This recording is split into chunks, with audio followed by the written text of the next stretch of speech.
Hoy vamos a contarles Momo, de Michael Ende. Michael Ende nació en 1929 en Alemania. Su padre, el pintor surrealista Edgar Ende, fue la persona que tuvo más influencia en su vida. Cursó estudios en la Escuela de Teatro de Múnich y trabajó varios años como actor, pero abandonó esta profesión para dedicarse a escribir, pues escribir, para él, dijo, es una forma de experimentar la aventura de la vida. Publicó su primer libro infantil en 1960, a los 31 años, Jim Botón y Lucas el Maquinista, con gran éxito. Después llegaron otros triunfos mayores con obras como La historia interminable. Murió el 29 de agosto de 1995, a los 66 años. Momo, publicada en 1973, es una novela mágica sobre el tiempo y sobre la sociedad que queremos construir. Espero que la disfruten. He de confesar que escribí esta larga historia de memoria, tal y como me la contaron. En aquel entonces yo estaba haciendo un largo viaje, cuando tuve que pasar una noche en mi compartimento de tren, acompañado por un extraño pasajero. Lo cierto es que durante el viaje me contó toda la historia. Cuando hubo terminado, el enigmático pasajero añadió una frase que no puedo escatimar al lector. «Le he contado todo esto», me dijo, como si ya hubiera sucedido. También podría habérselo contado como si fuera a ocurrir en el futuro. Para mí no hay tanta diferencia. En los viejos tiempos, cuando los seres humanos aún hablaban en otras lenguas completamente diferentes, ya existían grandes y espléndidas ciudades en los países cálidos.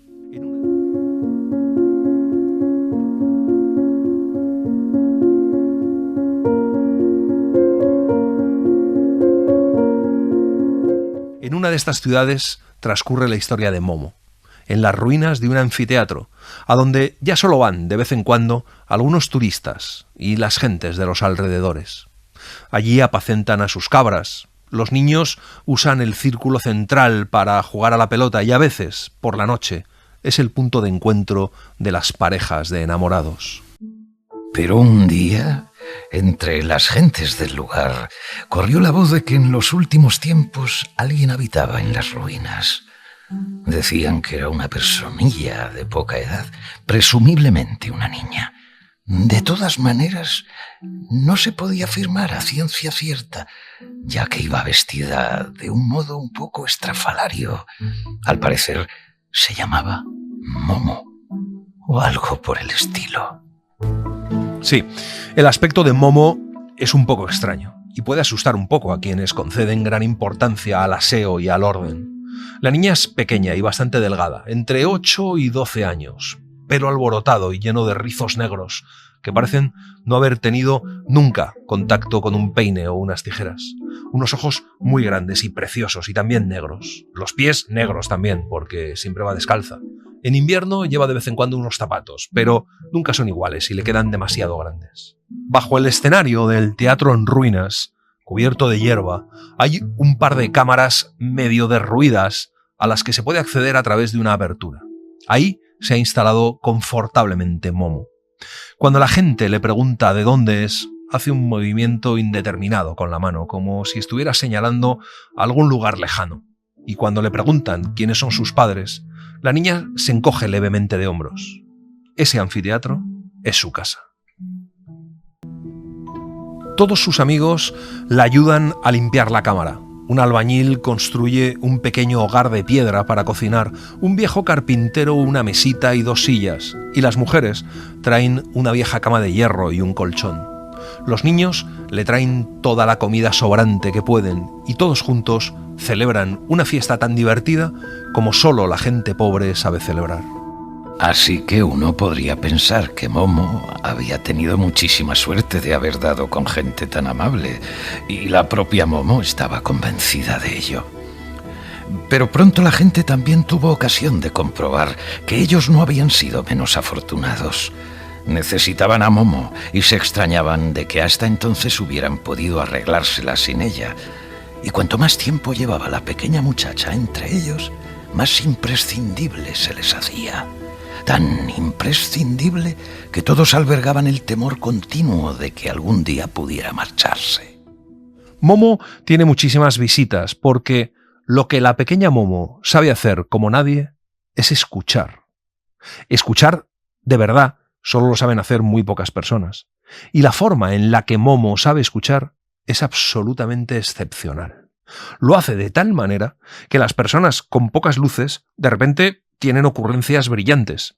Y no es que ella diga nada, tan solo permanece ahí sentada y se limita a escuchar con gran atención e interés.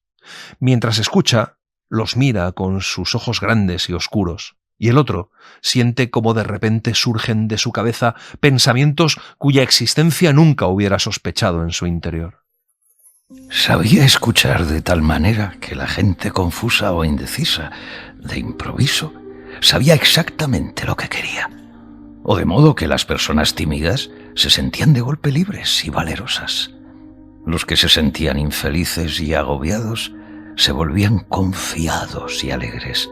Y si alguien pensaba que su vida era un fracaso total y no tenía sentido, y que él tan solo era un número más entre millones de personas, un ser insignificante al que costaba tan poco reemplazar como una cazuela rota, entonces iba y le contaba todo eso a la pequeña Momo, y en el mismo instante en el que estaba hablando se daba cuenta de manera misteriosa y con total claridad de que estaba equivocado por completo y de que él, tal y como era único entre todos los seres humanos y que justo por eso era especialmente importante para el mundo.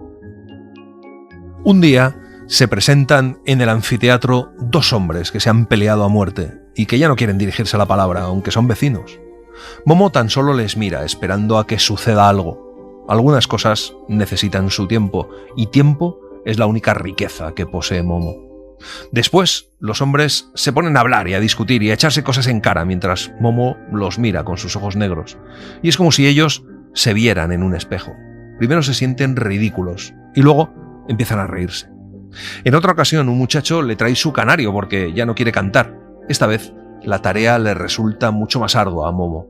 Tiene que estar escuchándolo durante toda una semana hasta que finalmente el pájaro empieza a trinar y a gorjear con júbilo. Momo escucha a todos, a los perros, y a los gatos, y a los grillos, y a los sapos, e incluso escucha a la lluvia y al viento. Y todo le habla a su manera. Algunas noches, cuando todos sus amigos ya se habían marchado a casa, ella se quedaba sola, todavía un buen rato, en el gran círculo de piedra del viejo anfiteatro, sobre el que se alzaba la gran bóveda estrellada del cielo, y simplemente se dedicaba a escuchar con atención ese gran silencio. Entonces le parecía como si estuviera sentada en el centro de una inmensa oreja hasta la que llegaban los sonidos del firmamento, y le parecía como si estuviera escuchando una música queda y al mismo tiempo poderosa, que le calaba muy hondo en el alma. Momo tiene dos mejores amigos que van a verla todos los días. Uno es joven y el otro viejo. El viejo se llama Beppo Barrendero. Vive cerca del anfiteatro, en una cabaña que él mismo se ha construido, y trabaja de barrendero, claro. Es muy bajito. Muchos piensan que le falta un tornillo, pero es que Beppo siempre está pensando en sus cosas, siempre barre muy despacio, porque dice que cuanto más rápido vas, más larga parece la calle. El otro amigo favorito de Momo es joven y en todos los aspectos todo lo contrario de Beppo. Es un atractivo muchacho de mirada soñadora y con una labia increíble.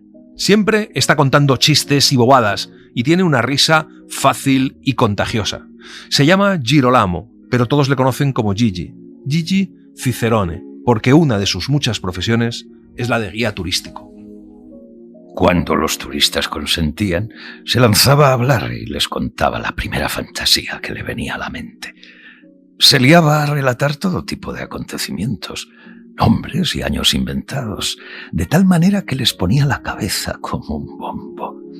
Algunos se daban cuenta y se marchaban de allí muy enfadados, pero la mayoría se lo creía a pies juntillas.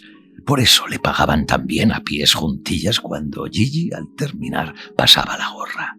Los tres son grandes amigos, pero ninguno de los tres sospecha que muy pronto una sombra oscurecerá su amistad. Y no solo su amistad, sino todo su entorno. Una sombra que crece y crece y que se extiende, oscura y glacial, por toda la ciudad.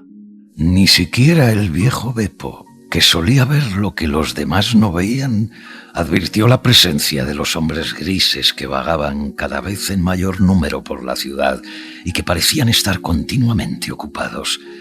Y sin embargo, no es que fueran invisibles, se les veía y al mismo tiempo no se les veía. Sabían pasar desapercibidos de un modo inquietante, de tal manera que uno se limitaba a pasar la vista sobre ellos sin verlos, o se le olvidaba nada más haberlos visto. Así que podían trabajar en la clandestinidad precisamente porque no se ocultaban, y como nadie reparaba en ellos, pues tampoco nadie se preguntaba de dónde habían venido y seguían viniendo, ya que cada día eran más. Los hombres grises circulan por las calles en elegantes automóviles grises. Entran en todas las casas, se sientan en todos los restaurantes, vestidos de arriba abajo con trajes de un color gris telaraña. Incluso sus rostros son de un color ceniciento. Llevan bombines y fuman unos pequeños cigarros de color gris. Todos llevan siempre consigo un maletín de color plomizo. Momo los observa un día cuando sus oscuras siluetas aparecen en el borde superior del anfiteatro. Momo nota de repente un frío como nunca antes ha sentido. Ni siquiera se le pasa cuando se arrebuja en su amplia chaqueta. No es un frío normal. Existe un misterio muy grande que aún así es totalmente cotidiano. Todas las personas son partícipes de ese misterio. Todos lo conocen, pero solo unos cuantos piensan sobre ello alguna vez. La mayor parte de la gente se limita a tomarlo tal cual y no muestra el menor asombro. Ese misterio es el tiempo. Hay calendarios y relojes para medirlo, aunque eso no significa gran cosa, ya que todos sabemos que una sola hora nos puede parecer una eternidad, pero de vez en cuando también puede pasar como un instante. Depende de lo que experimentemos durante esa hora, porque el tiempo es vida y la vida reside en el corazón. Y precisamente eso es lo que saben mejor que nadie los hombres grises. Nadie conoce mejor que ellos el valor de una hora, de un minuto, incluso de un solo segundo de vida. Y tienen planes con el tiempo de la humanidad, planes ambiciosos y preparados al milímetro. Se han colado en la vida de la gran ciudad y de sus habitantes, y cada día avanzan más y se adueñan de las personas. Conocen a todo el que es susceptible de sucumbir a sus intenciones y se limitan a aguardar el momento adecuado para hacerse con él. Ahí tenemos, por ejemplo, al señor Fusi, el peluquero. No es que fuese un gran artista de la tijera, pero en su calle gozaba de gran estima. No era ni pobre ni rico. Su negocio estaba situado en el centro de la ciudad. Era pequeño y daba trabajo a un aprendiz. Un buen día estaba el señor Fusi sentado a la puerta de su negocio esperando a los clientes. El aprendiz libraba aquel día y el señor Fusi se encontraba solo. Contemplaba la lluvia caer sobre el pavimento. Era un día gris y también el ánimo del señor Fusi estaba cubierto de nubarrones. El señor Fusi piensa que la vida se le está escapando entre el chasquido de las tijeras, las chácharas y la espuma de afeitar. Le encanta hablar con sus clientes, le gusta su trabajo, pero a veces piensa que su vida es un fracaso porque su trabajo no le deja tiempo para nada. En aquel mismo instante pasa por allí un lujoso automóvil de color gris ceniza y un señor vestido de gris entra en la tienda. El señor Fusi siente un frío desacostumbrado. Le pregunta si viene a afeitarse o a cortarse el pelo, antes de darse cuenta de que es calvo. Ni lo uno ni lo otro, contestó el hombre gris sin sonreír y con una voz extrañamente monótona, por así decirlo, gris ceniza. Vengo de la caja de ahorros del tiempo. Soy el agente número XYQ, /384. B. Sabemos que usted desea abrir una cuenta de ahorro en nuestra entidad. El hombre gris le dice que para llevar una vida verdadera, tal y como desea, lo que necesita es tiempo. El señor Fusi se asombra por la coincidencia y dice que justo estaba pensando en eso. El hombre gris le dice que la única solución es ahorrar el tiempo y que él lo malgasta de un modo totalmente irresponsable. Y entonces empieza a calcular en segundos el tiempo que le queda de vida al señor Fusi, más o menos 2.207.520.000 segundos. Todo un patrimonio. Y luego empieza a calcular el tiempo que emplea el señor Fusi en cada cosa que hace. Y así le demuestra que gasta 1.324.512.000 segundos. Y el hombre gris le propone que ahorre tiempo, que le deje a ellos guardárselo en la caja de ahorros del tiempo. Y no solo lo guardarán, sino que le pagarán intereses. El señor Fusi acepta y pregunta qué tiene que hacer. Tendrá que trabajar más deprisa y dejar de lado todas las cosas superfluas. En lugar de media hora, dedique a sus clientes tan solo un cuarto de hora. Evite las conversaciones que le roban el tiempo. Reduzca la hora que está con su anciana madre a media hora. En realidad, lo mejor es que la envíe a un asilo bueno y económico en el que la cuiden. Y con eso ya se habrá ahorrado usted una hora entera cada día. Deshágase de ese inútil periquito. Visite a la señorita Daría cada 15 días. Y eso solo si lo considera estrictamente necesario. Suprima ese cuarto de hora en el que reflexiona sobre lo que ha sucedido durante el día. Y sobre todo, no pierda su valioso tiempo tan a menudo con canciones, lecturas o esos supuestos amigos. Cuando el señor gris desaparece, el señor Fusi vuelve a entrar en calor, pero se siente enfermo y miserable. El humo azul del pequeño cigarro de la gente sigue flotando durante un buen rato, y solo cuando el humo desaparece, el señor Fusi empieza a sentirse mejor. Luego se borra de la memoria del señor Fusi el recuerdo del visitante gris, pero no el acuerdo al que había llegado, así que atiende de mala gana al primer cliente del día en silencio y rápido. Su trabajo deja de depararle ningún placer. Deja de visitar a su amada señorita Daría, vende su periquito y mete a su madre en un asilo, y la visita una vez al mes.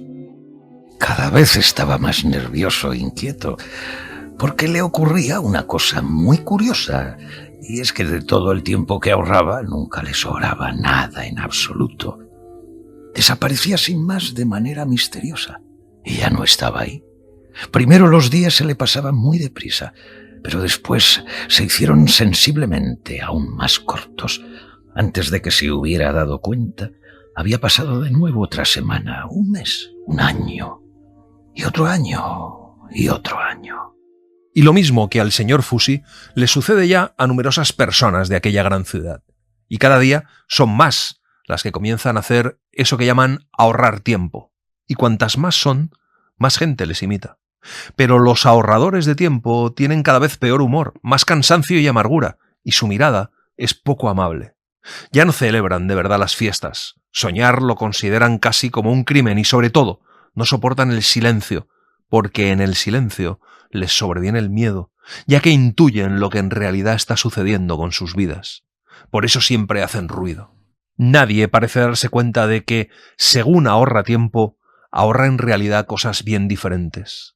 Nadie quiere admitir que su vida cada vez es más pobre, más monótona y más fría. Los que lo acusan con mayor claridad, sin embargo, son los niños, ya que ahora nadie tiene tiempo para ellos. Hasta Momo tiene la impresión de que sus antiguos amigos van cada vez menos a verla, y Gigi y Cicerone le sucede lo mismo. Cada vez son menos los que escuchan sus historias, y Beppo Barrendero dice que ya se van acercando, que en la ciudad ya está por todas partes. Momo le pregunta a qué se refiere, y Beppo le contesta que a nada bueno. Sin embargo, cada vez van más niños a ver a Momo, pero lo hacen buscando un refugio. Y cada vez es más frecuente que los niños traigan todo tipo de juguetes con los que en realidad no se puede jugar, con los que no hay ninguna necesidad de imaginarse nada. Sus padres han dejado de ocuparse de ellos. Como señala Estefanía Piras, con esta novela el escritor alemán nos quiere hablar de la estricta relación entre la vida y la muerte. Lo hace a través del tiempo y de la oposición entre Momo y los hombres grises. Por un lado, la pureza, la ingenuidad, la esperanza, la vitalidad de una niña que no tiene ningún bien material, pero que conoce los valores importantes de la vida, la amistad, la generosidad y el altruismo, y por el otro, los hombres grises, meros fantasmas tristes y fríos, que representan todos los valores negativos de una sociedad en crisis y que viven del tiempo ahorrado o perdido de todos los hombres. Esta lucha entre el bien y el mal, entre la vida y la muerte, entre los valores del pasado y los de la nueva sociedad, se convierte en un análisis filosófico, profundo y deslumbrador sobre cómo la humanidad va transformándose y olvidándose de la vida misma. A lo largo de los días sucesivos, Momo se dedica a buscar a sus viejos amigos para preguntarles qué sucede y por qué ya no van a visitarla. Visitó al carpintero que le había hecho al principio la mesita y las sillas con unos cuantos tablones de madera. Se acercó a ver a las mujeres que le habían traído la cama. En fin, buscó a todos a los que antes había escuchado y luego se habían transformado en personas inteligentes, decididas o alegres. Todos le prometieron regresar. Algunos no mantuvieron su palabra o no pudieron mantenerla porque no encontraron el tiempo para hacerlo. Pero muchos viejos amigos sí regresaron de nuevo y las cosas casi volvieron a ser como antes. Sin saberlo, Momo se había cruzado en el camino de los hombres grises y ellos no podían permitirlo. Y un día, Momo recibe la visita de un hombre gris. Es después de que ella haya encontrado una muñeca que habla en el anfiteatro, pero con la que Momo no consigue jugar. Momo siente como si toda la alegría del mundo se desvaneciera para siempre cuando aparece el hombre gris, casi como si nunca hubiera existido. Así que se pone en guardia. El hombre gris intenta enseñarle a jugar con esa muñeca y le va sacando de su coche trajes y más trajes que se amontonan, y el truco, le dice, es siempre querer más trajes, siempre uno más, para no aburrirse nunca. Y le muestra otros muñecos parecidos, y para cada uno de ellos le saca del coche una pila entera de vestidos. Momo empieza a tiritar de frío. El hombre gris le explica que con esa muñeca ya no necesitará a sus amigos. Momo le miró a los ojos. Ese hombre le infundía temor, sobre todo por el frío que se desprendía de su mirada, pero de alguna manera, curiosamente, también le daba pena, aun cuando no hubiera podido explicar por qué. Pero a mis amigos, dijo, a mis amigos sí los quiero. El hombre gris torció el gesto como si de repente le doliesen las muelas, aunque enseguida se dominó de nuevo y esbozó una afilada sonrisa. Creo, replicó con suavidad, que deberíamos mantener una conversación muy seria, pequeña, para que comprendas qué es lo que de verdad importa. Y el hombre gris le dice a Momo que lo único importante en la vida es tener éxito, y que en realidad ella es un obstáculo en el camino de sus amigos hacia el éxito, y que les está perjudicando, y que por eso ellos, los de la caja de ahorros del tiempo, la quieren apartar de sus amigos. Y entonces Momo recuerda lo que Beppo y Gigi le han contado sobre lo de ahorrar tiempo y el contagio. Desea con todas sus fuerzas que sus dos amigos estén allí a su lado, porque nunca hasta entonces se ha sentido tan sola. Sin embargo, hace acopio de fuerzas y de valor y se lanza de lleno a la oscuridad y al vacío tras los que se oculta el hombre gris. Momo le pregunta en un susurro si acaso a él no le quiere nadie. Y el hombre gris, de repente, parece encogerse un poco. Y entonces el hombre gris le dice que nunca se ha encontrado con nadie como ella y que si hubiera muchos como ella, se disolverían en la nada. Y se queda sorprendido de sus propias palabras. Y en ese instante, Momo escuchó por fin su verdadera voz. Tenemos que pasar desapercibidos, le oyó decir con voz débil. Nadie puede saber que existimos ni lo que hacemos. Nos ocupamos de que nadie pueda retenernos en su memoria. Solo si conseguimos pasar desapercibidos podremos continuar con nuestro negocio. Un negocio muy laborioso, este de arrancar a los seres humanos su vida, hora a hora, minuto a minuto, segundo a segundo, porque todo el tiempo que ahorran lo pierden. Nos lo quedamos, lo almacenamos, lo necesitamos, lo ansiamos. Tras unos instantes, el hombre gris parece como si volviera en sí de aquel trance. Se levanta de un salto, mira a su alrededor muy apurado, coge su maletín gris plomizo y se va corriendo. En ese mismo instante, todas las muñecas y el resto de objetos, esparcidos por allí, vuelan desde todas las direcciones hacia el interior del maletero, que se cierra de golpe. Momo recupera poco a poco la temperatura normal y al mismo tiempo empieza a verlo todo más y más claro. Ha escuchado la verdadera voz de un hombre gris. Cuando se lo cuenta a Beppo y a Gigi, deciden que tienen que contarle la verdad a todo el mundo. Deciden, por un lado, buscar esa caja de ahorros del tiempo por toda la ciudad, y por otro, deciden organizar una manifestación de niños en contra del ahorro de tiempo, y les convocan a una reunión en el anfiteatro. Y así recorren la ciudad con sus pancartas. Pero nadie va a esa reunión, como si los niños fueran invisibles para los adultos. El campanario lejano había dado la medianoche. La pequeña Momo continuaba sentada en los escalones de piedra de la ruina. Estaba esperando. No habría podido decir a qué, pero de algún modo tenía la sensación de que debía seguir esperando. Así que hasta ese momento no se había podido decidir a acostarse. De pronto sintió como si algo rozase con suavidad su pie desnudo. Se agachó para mirar, porque estaba muy oscuro, y divisó una tortuga grande que la miraba con descaro, la cabeza levantada y una boca extrañamente sonriente. Sus sagaces ojitos negros relucían de una manera tan amable que parecía que iba a echarse a hablar de un momento a otro.